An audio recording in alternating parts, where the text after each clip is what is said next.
Good morning, everyone. Welcome to the high desert of Nevada, and welcome to one of the most important archaeological sites in the United States. I'm on my way to Lovelock Cave. It's just a short little trail to the cave from the parking area back there.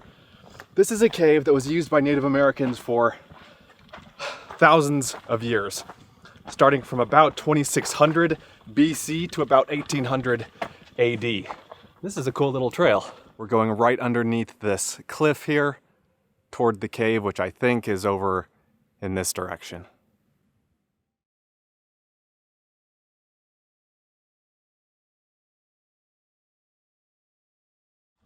This cave was first discovered by non-Native American people in 1911. It was discovered by some guano hunters. So they were looking for bat guano to remove and to send to San Francisco to be used as fertilizer. And so they spent a year here excavating something like 250 tons of bat guano, of bat poop. But while they were doing that, they uncovered a ton of Native American artifacts. They didn't pay much attention to them. They were more concerned with the bat guano. But the next year, archaeologists came in and started excavating this in earnest. And so in this cave were found ultimately 10,000 artifacts, including some really impressive stuff. And looks like there's some sort of viewing platform down there. We'll go check that out in a second. And on the sign here, which you can pause if you want to read the entire thing, on the sign here it shows pictures of some of the items that were found here, including fish hooks like that, and sandals like that, and most famously, duck decoys like that. 11 duck decoys were found. They are now in the Smithsonian Museum of the American Indian, I think it's called, in Washington, D.C. They are the state artifact of Nevada. And the reason people lived here was that there used to be a lake out here called Lake Lahontan. And it's one of those Ice Age lakes or post-Ice Age lakes that has since disappeared, like Lake Bonneville in Utah or Lake Missoula in Montana. But that's why there were found duck decoys and fishing hooks in the cave here. Anyway, let's go in here and see what we can see. I don't think there really is much to actually see in here. I think it's just an empty cave. Like all the stuff, all the artifacts have been removed, right? So yeah, we go in and look to the left, and it's dark. And this is all gonna be pretty dark in here. This cave is 150 feet long, I think, and something like 35 feet wide. Oh, and there are stairs here. I should probably pull my phone out. There we go, that's a little bit better. We can look down at the, deeper into the cave here. And that's about it. So the Native Americans dug holes in the earth here. They were storage pits. So they would dig pits, fill them with their items, and then cover them back up again. In addition to the huge number of artifacts, which again, according to what I read online, was about 10,000, although the sign here at the entrance says 20,000. Either way, a huge number of artifacts were found here. In addition to those were found mummies and human bodies, about 60 of them. And there's some interesting history and conspiracy around some of the bodies that were found in here. So according to some reports, the skeletons found in there of a couple of the bodies were very long, abnormally long. So the people would have been abnormally tall. We're talking like 8.5 feet, according to some reports, or 6.5 feet, according to other stuff that I read online. And that their hair was red. So red-haired giants, basically. According to, again, some sources, there's a Native American history, Native American stories saying that the northern Paiute tribes who used to live here, they eradicated a race of cannibalistic giants, or a tribe of cannibalistic giants. And this cave, Lovelock Cave, was kind of the end, the culmination of that battle. So the Paiutes chased the giants into the cave here, and they fired arrows into the cave, and then they set the cave on fire and shot anyone trying to come out. And so this was kind of the last stand of that race of red-headed giants. Pretty interesting stuff. And the skeletons, the giants, if they were giants, were those bodies have since been lost. Of course, that's kind of always the story with this kind of thing, right? But yeah, very interesting. And there's a little trail that continues over here. There's like a half-mile long nature trail. Let's keep following the trail and see where else it goes.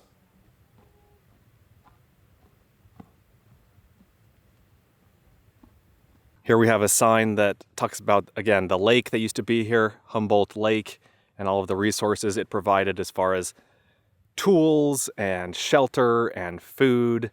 There were fish and various plants, various waterfowl, various other animals, including the desert hare, and then in the mountains nearby there were pine nuts. And the theme of today's video, the theme of today's adventure, is to basically explore this area, explore northwestern Nevada, explore some of the things that there are to see and do in the desert out here. And we have some fun things planned. Our next stop is actually another cave. Once we finish this little scenic loop hike here, we'll drive a handful of miles over in that direction to cave number 2, where there are actually things to see, I think.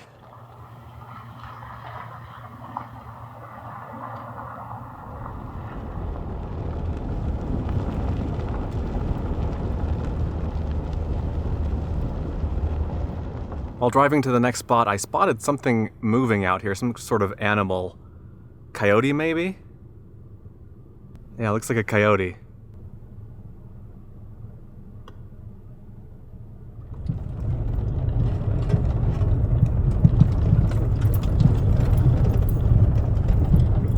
We've made it to where I think the next cave is. I think it's just on that cliff above me, but I'm a little bit hungry, so I thought I'd have a snack first.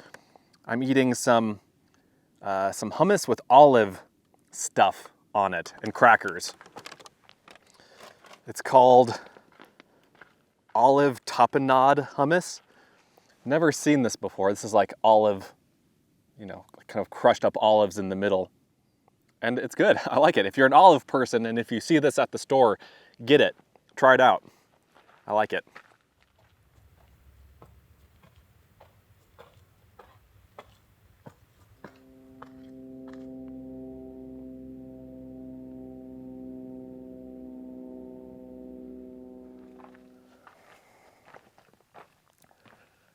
Okay guys, this is a special place. This is one of the weirdest, wildest, coolest natural rock formations, natural wonders that I think I've ever seen. I saw pictures of this, but I wasn't expecting it to be as big and expansive as it is. It goes quite a ways along the cliff here, and we'll show you that. There are really two aspects to this cave, to this area that I wanted to see.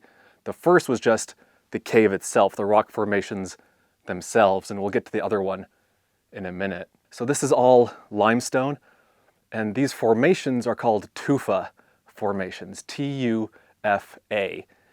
And apparently it's formed when minerals in carbonated water and naturally carbonated water get deposited, and they just form this insane pattern, these insane shapes.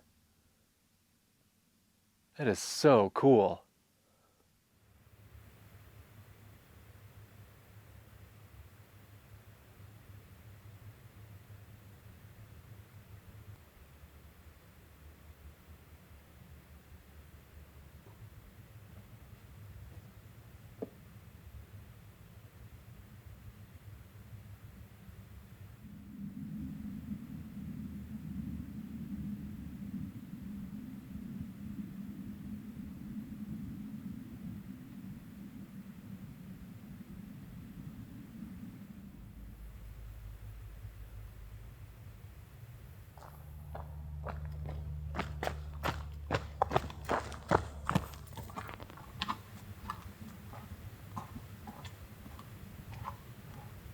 So I said that there are two attractions to this place, two things to see here. The first one, and to be honest, the main one, is really just the the natural cliff itself, the cave itself, incredible. But also here are Native American petroglyphs that are thousands of years old. Apparently the oldest artifacts found here at this area date to 6,000 BC.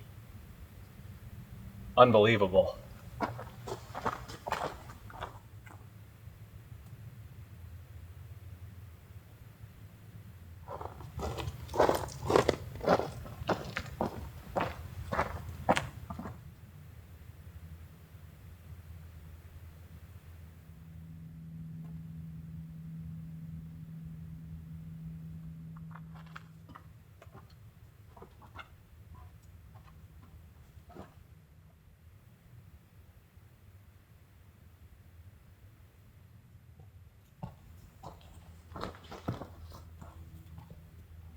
I've been debating whether to share the name of this cave or not. And usually I also share the locations of the things that I visit in my videos. I always list the GPS coordinates in the description. But I'm not going to do that for this place. I'm not even going to share the name of this place. And I know that'll make some people angry, because I've done this a couple times before for sensitive sites, and it does make people angry. But this is pretty easy to find. Like with some Googling, you can figure out where this place is. There's enough information in this video to easily figure this one out. Apparently this has been excavated, but not to the same extent as Lovelock Cave, because this one's just harder to access as far as like getting down into the cave parts. Like they've been filled in, and there are like boulders that have fallen down and blocked off parts of the cave. And so this one hasn't been completely excavated, but they have found a lot of artifacts in here, including apparently the mummified body of a baby in a basket that's like, you know, thousands and thousands of years old. Isn't that incredible? What a neat place. What a special place. I've seen a lot of rocks in my time. I've seen a lot of cliffs. I've never seen anything like this before.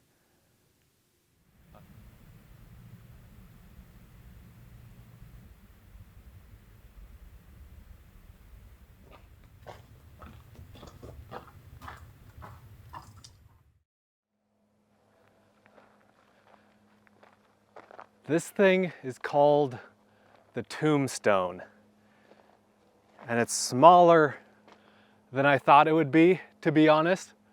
I thought, like, I saw pictures of this thing, and I thought it was 100 feet high, 150 feet high. I thought it was huge. It's like 30 feet tall, which is fine. Still kind of cool. I found this on Google Maps, just looking at Google Maps in the area. I saw this thing marked. Thought I would pay it a visit. And it's, you know, it's kind of neat from the angle that we're looking at it from now, from the front. But it's better from the side.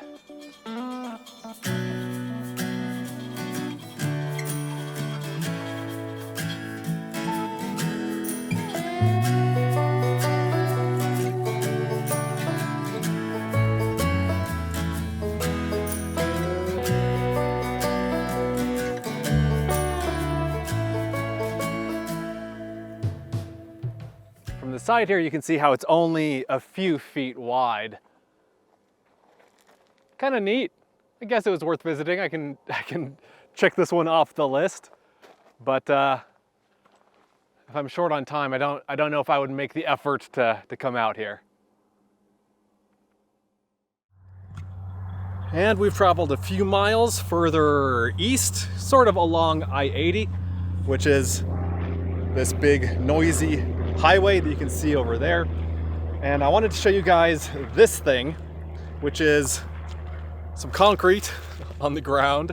This is an Airmail navigation arrow. In the 1920s, as Airmail was taking off, no pun intended, the pilots had their work cut out for them because there was no GPS, there was no radar, and so the US government, to help them navigate their way across the country, to help the pilots navigate their way across the country, built a series of these long concrete arrows pointing basically from one coast to the other. And apparently, so I just learned this, and I've been to a few of these over the years. I've been to a couple in Utah, and I don't remember where else I've been to them. But apparently there was also a beacon. It's like a 50-foot high tower with a beacon that would rotate up on top, which makes sense. And now would direct the pilots where to go, and I guess where not to go.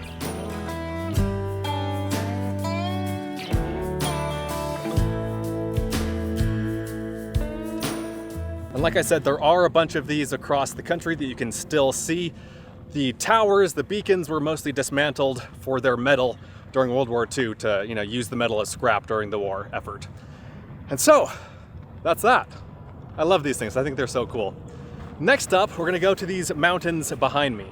This is the Humboldt Range, and this is one of many, many, many obscure mountain ranges in Nevada, which is one of the great things about exploring Nevada. You get to explore a lot of these kind of unknown mountain ranges.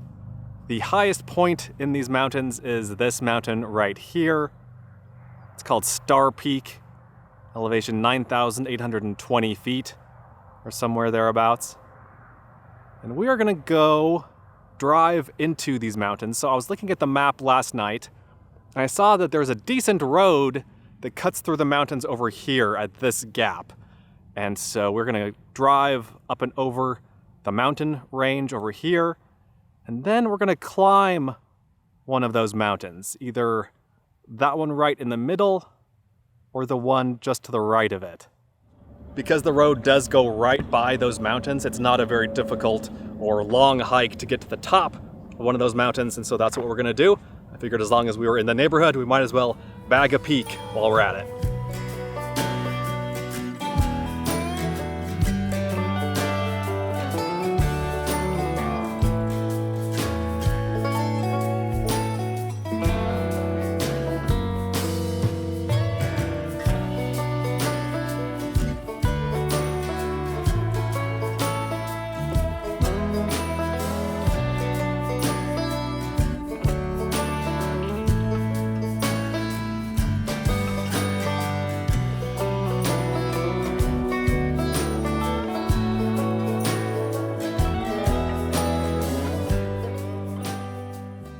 Well, that was a surprisingly great drive on a surprisingly great road. It was paved almost that entire time. Up until 100 feet over that way, the road was paved. Why is it paved, do you ask? Because there's a massive, massive mining operation right here. We can't see it super well from here, but it's over in this direction. And to make life easier on all those huge trucks, they paved the road. But anyway, we're gonna go up this right here. This actually isn't the top of the mountain. This is sort of a two-headed summit, and the higher summit is the one that's past this one. And there's, I think, an old road. You can kind of see this diagonal line going up. I'm gonna follow that a ways, and then we'll probably have to leave that to make our final way up to the top. But isn't this a beautiful area? Like, look at this mountain. That is a cool mountain. We'll have to come back and explore this mountain range a little bit more in the future.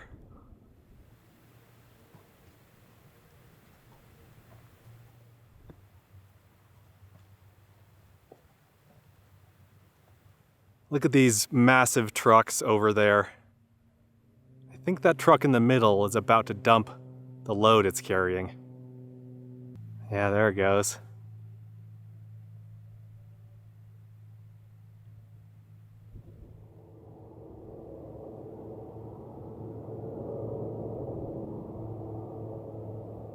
Okay, we've got a good look now at most of the mining operation in this area.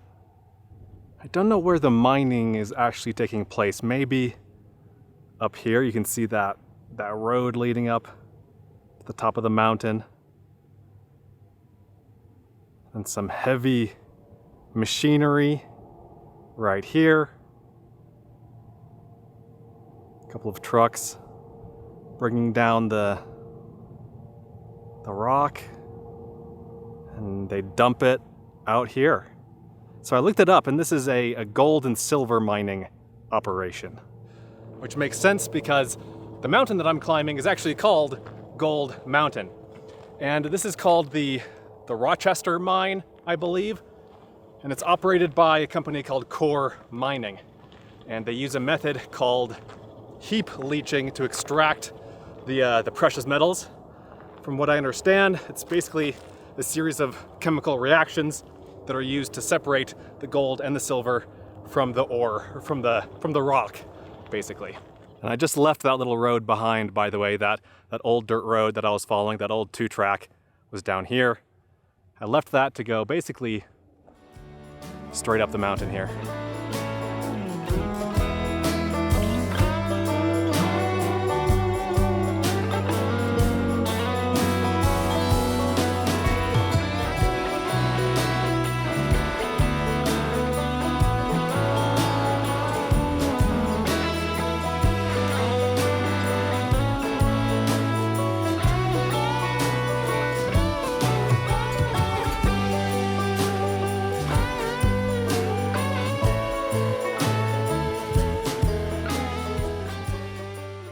We made it to the top in less than an hour. It was less than a mile with about 500 feet of elevation gain. Not too bad.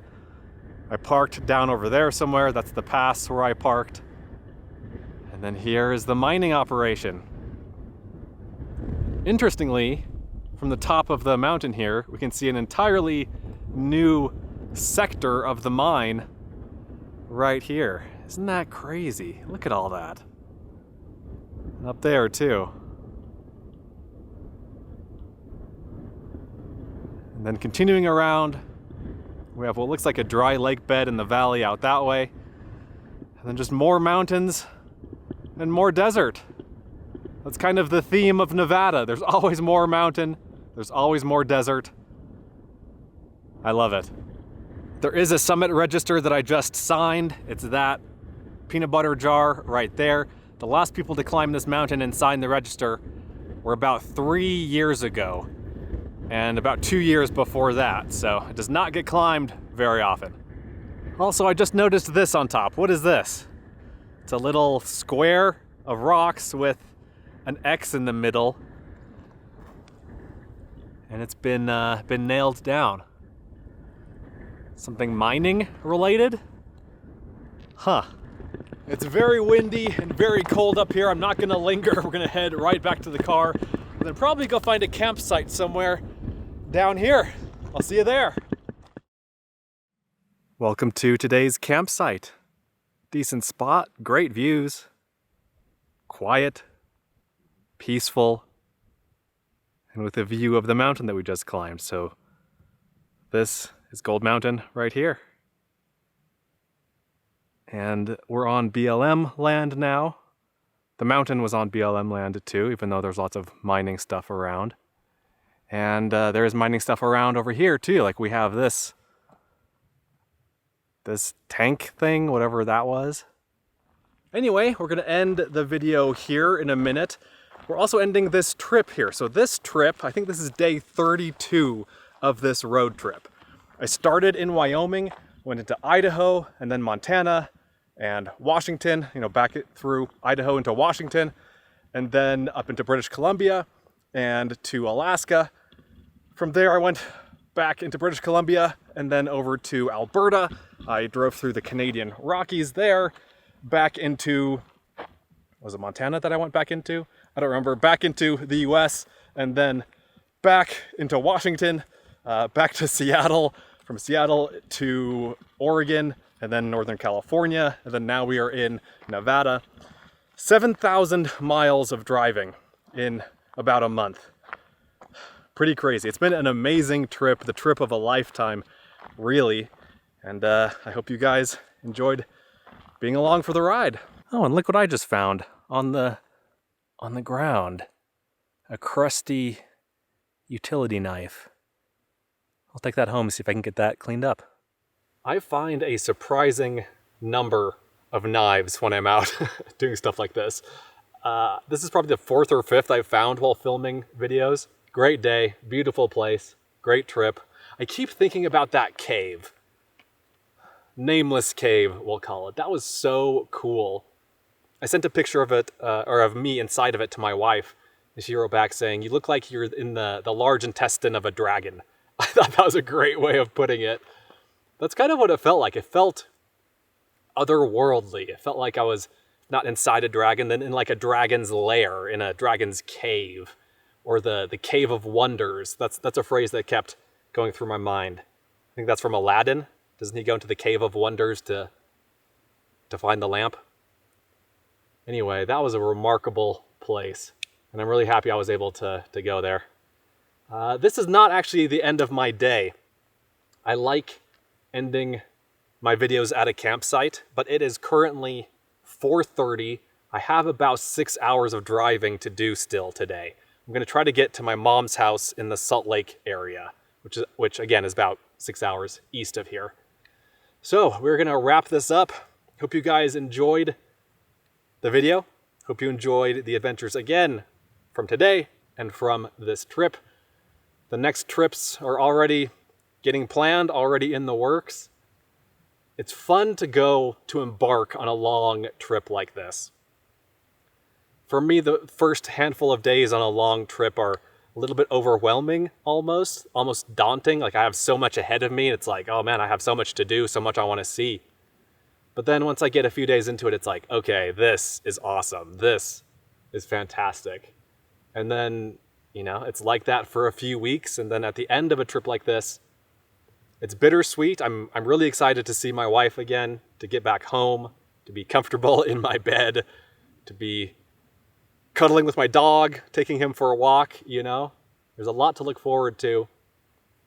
But there's also a lot to be said about the freedom of the open road, of being able to just pull over, spend the night for free, just spend money on gas and food. What a fun way to live. What a fun way to travel. All right, guys, I've got some driving to do. Thanks again. I'll see you in the next one. Be sure to check out Adventure Know-How, my new site, where you can gain access to a map of all of my free campsites, plus monthly bonus videos that you won't find anywhere else. Learn more at adventureknowhow.com. And for links to everything else SUV RVing related, visit suvrving.com. Links to these sites and more will be in the video description.